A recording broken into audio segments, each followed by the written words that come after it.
Baldur, velkomin. Takk fyrir það. Nú ertu nýtekið við stelpunum. Hvernig svona líst þér á þetta verkefni? Bara nokkuð vel. Kom skjótu upp á.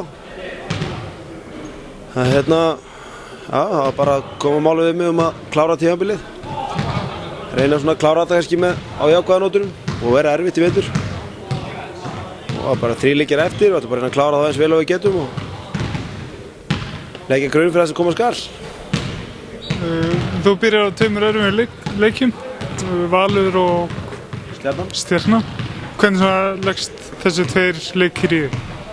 Þetta náttúrulega verður alltaf mikið erfiðara sko. Þetta náttúrulega, þessi 3 leikir sem eftir eru 3 eftir liðin deildinni. Og við erum náttúrulega án sigurs. Þannig að fyrirfram kannski ekki búist til miklu. Þannig að við ætlum bara að fara og gefa allt í þetta og hafa gaman að því og spila svo vel og við getum.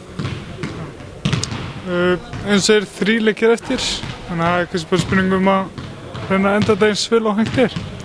Já, það sé eiginlega bara stefnan, en markmiðið er náttúrulega bara hérna af að búa til einhvern grunn fyrir næsta ár. Hvernig svo sem liðið verður eða hvernig það verður. Að enda þetta vel og hafa gaman að þessu. Fólk í körfu til að hafa gaman að því og það verður bara að vera þannig. Verða allar til fyrir leikina? Já,